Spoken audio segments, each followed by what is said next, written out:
আমি হুনাতা আল হিমারি রাজার আদেশ নিয়ে এসেছি। রাজার? তিনি আমার কাছে কি চান?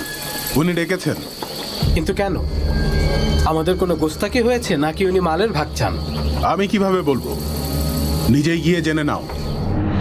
রুকাইয়া আমাকে বলেছে আব্দুল্লাহ যখন কাবাঘর থেকে ফিরে এলো আমি চোখের সামনে নূর দেখতে পেয়েছিলাম, যার চুল হর্ষের মতো।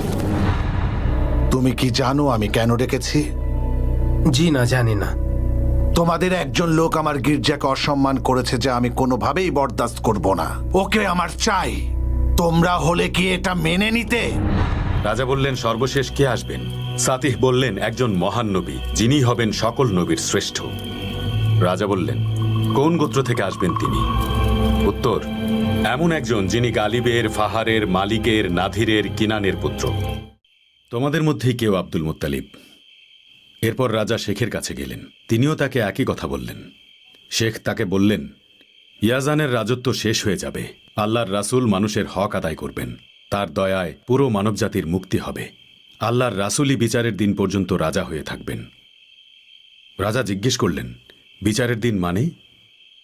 শেখ বললেন, বিচারের দিন হল সেই দিন যেদিন সবাইকে মৃত্যুর পর জীবিত করা হবে এবং তার কর্মের জন্য প্রশ্নোত্তর করা হবে।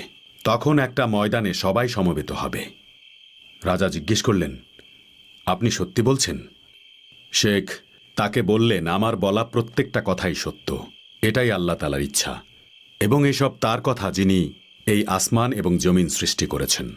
তার মানে রাজার স্বপ্ন বাস্তব হবে। ইথিওপিয়ানদের সময় শেষ হতে চলেছে। ইয়েমেনেও কি সবাই এই ব্যাপারে কথা বলছে? সবাই এ ব্যাপারে অবহিত। মক্কার সবাই এ ব্যাপারে কথা বলছে। এখন ঘরে ঘরে এ কথা ছড়িয়ে গেছে। এমনকি এ খবর রাজা নাসারের কাছেও চলে গেছে, এবং তিনি তার পরিবারকে বলেছেন ইরাকে চলে যেতে। উনি পার্সিয়ান রাজাকে একটা চিঠিও লিখেছেন।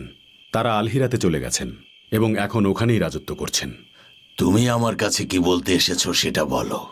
ঠিক আছে মক্কা প্রধান, অনেকদিন পর আমি আবার এই পথে বাণিজ্যের উদ্দেশ্যে বের হয়েছি।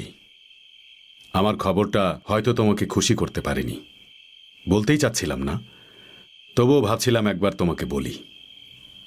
চিন্তা না করে বলে ফেলো। আমি আব্দুল মুত্তালিব, যাকে মানুষ অনেক বিশ্বাস করে।